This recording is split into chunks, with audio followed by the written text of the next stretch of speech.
बनारस यानी वाराणसी से कुछ दूर रामपुर गांव के किनारे एक पुराना और बदनाम शमशान घाट था।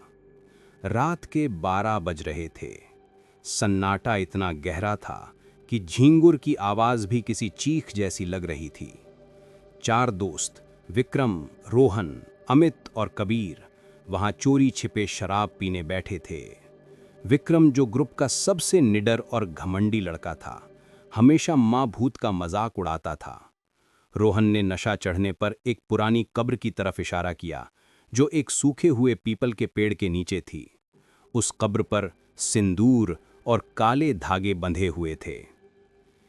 सुना है विक्रम, इस कब्र में भानुमती नाम की एक डायन को जिंदा दफनाया गया था। रोहन ने फुसफुसाते हुए कहा। गांव वाले कहते हैं कि अगर कोई इस कब्र पर लोहे की कील ठोक दे तो वो डायन वापस आ जाती है, लेकिन किसी में इतनी हिम्मत नहीं। विक्रम जोर से हंसा। उसकी हंसी शमशान में गूंज गई। सब बकवास है, मैं अभी करके दिखाता हूं। अमित ने उसे रोकने की कोशिश की। नहीं विक्रम, ये तांत्रिक जगह है, यहां मजाक मत कर, ये काला जादू हम सबको ले डूबेगा। लेकिन विक्रम कहां सुनने वाला था। उसने अपने जीप की टूल बॉक्स से एक बड़ा सा लोहे का कील और हथौड़ा निकाला। वो लड़खड़ाते कदमों से उस कब्र के पास गया। हवा अचानक थम गई। विक्रम ने कब्र के ठीक बीच में वो कील रखी और हथौड़ा मार दिया। ठाक! पहली चोट लगते ही जमीन के नीचे से एक दबी हुई आवाज आई, जैसे कोई औरत दर्द में करा रही हो। विक्रम रुका, लेकिन फिर उसने दूसरा वार किया। ठाक! इस बार कब्र की मिट्टी से खून जैसा लाल पानी रिसने लगा। विक्रम को लगा जैसे किसी ठंडे हाथ ने उसका पैर पकड़ लिया हो। उसने घबराकर नीचे देखा, कुछ नहीं था। देखा डरपोंको, कुछ नहीं हुआ। विक्रम चिल्लाया और वहां से भागा, लेकिन वो ये नहीं देख पाया कि उस कील के आसपास की मिट्टी हिल रही थी, जैसे कोई बाहर आने की कोशिश कर रहा हो। विक्रम उस रात घर लौट तो आया, लेकिन कुछ भी सामान्य नहीं था। रात भर उसे अपने कमरे के बाहर घुंघरू की आवाज सुनाई देती रही। कभी उसे लगता कि छत पर कोई उल्टा चल रहा है। सुबह जब उसकी माँ उसे उठाने गई तो कमरे का मंजर देखकर उनकी चीख निकल गई। विक्रम अपने बिस्तर पर सीधा नहीं, बल्कि अजीब तरीके से पड़ा हुआ था। उसकी मौत किसी बीमारी से नहीं हुई थी। ऐसा लग रहा था जैसे किसी अदृश्य ताकत ने उसके शरीर को निचोड़ दिया हो। विक्रम का सर पीछे की तरफ पूरा घुमा हुआ था और उसकी आंखें खुली थी, जिसमें सिर्फ सफ़ेदी थी। उसके हाथ और पैरों की हड्डियां बुरी तरह टूटी हुई थी, जैसे किसी ने उन्हें मोड़ दिया हो। सबसे खौफनाक बात यह थी कि उसके पैरों के तलवे जलकर काले पड़ गए थे, जैसे वो किसी अंगारे पर चला हो। पुलिस आई, पोस्टमार्टम हुआ, लेकिन डॉक्टर भी हैरान थे। उन्होंने कहा, ये इंसान का काम नहीं हो सकता। शरीर की सारी हड्डियां टूट चुकी हैं, लेकिन बाहर कोई जख्म नहीं है। गांव के पुराने पंडित जी ने जब लाश देखी तो वो कांप उठे। उन्होंने विक्रम के पिता से कहा, ये हत्या नहीं, दंड है। तुम्हारे बेटे ने किसी ऐसी चीज को जगा दिया है जो अब रुकेगी नहीं। ये रक्त बीज श्राप है। एक मरेगा तो दूसरा जाएगा। विक्रम का अंतिम संस्कार हुआ। चिता को आग दी गई, लेकिन जैसे ही आग जली, चिता के अंदर से विक्रम के चिल्लाने की आवाज़ आई, माँ मुझे बचा लो, वो कील मेरे सीने में गड़ी है। सब लोग वहाँ से भाग खड़े हुए। सिर्फ विक्रम के पिता वहाँ खड़े रहे, सुन्न होकर। उन्हें नहीं पता था कि अगली बारी उनकी है।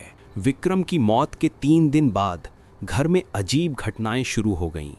घर का सारा दूध फटकर खून बन जाता। रात को विक्रम की छोटी बहन रिया अचानक नींद में चलने लगती और अजीब भाषा में बात करती।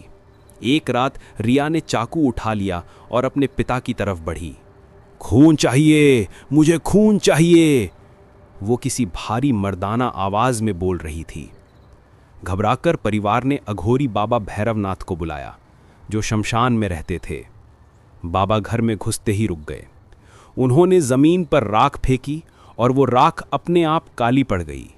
मूर्खों, बाबा गरजे, तुम्हारे बेटे ने भानुमती की कब्र पर कील ठोंककर उसे सील नहीं किया, बल्कि उसका बंधन तोड़ दिया। वो कील उसके दिल में नहीं, उसकी आत्मा के द्वार पर लगी है। अब वो इस घर के हर मर्द को खा जाएगी। बाबा ने बताया कि भानुमती एक डायन थी जो 100 साल पहले गांव के मर्दों को मारकर उनकी जवानी लेती थी। उसे बड़ी मुश्किल से तांत्रिकों ने बांधा था।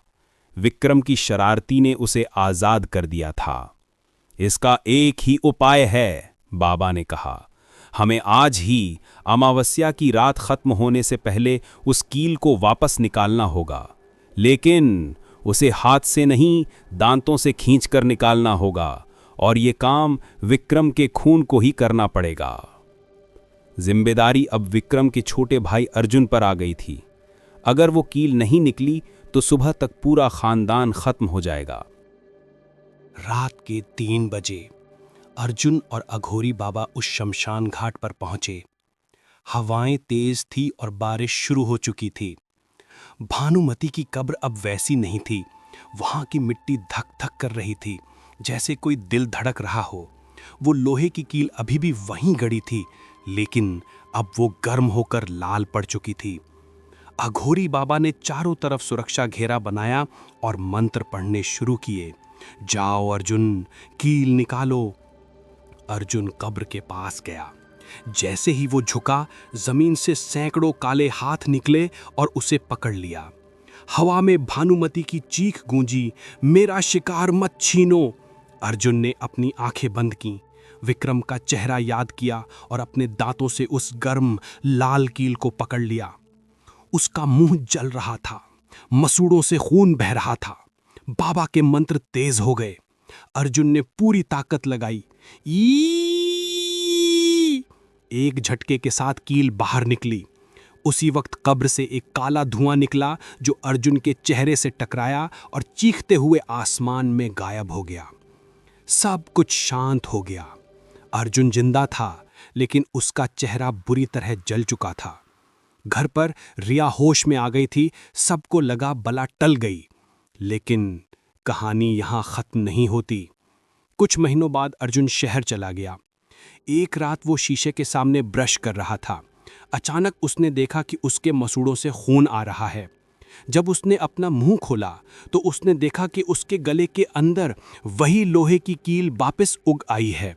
शीशे में उसका रिफ्लेक्शन अर्जुन का नहीं, विक्रम का था, जो मुस्कुरा रहा था। दरअसल उस रात कील निकाली नहीं गई थी, बस एक जिस्म से दूसरे जिस्म में ट्रांसफर हो गई थी। दोस्तों, क्या अर्जुन अब नया दायन बन चुका है? इस हिंदी हॉरर स्टोरी से एक ही सीख मिलती है, शमशान में कभी मजाक मत करना। अगर आपको ये कहानी पसंद आई तो हिंदी हॉरर कहानियाँ को सब्सक्राइब करें और कमेंट में बताएं, क्या आप कभी किसी हॉन्टेड जगह पर गए हैं?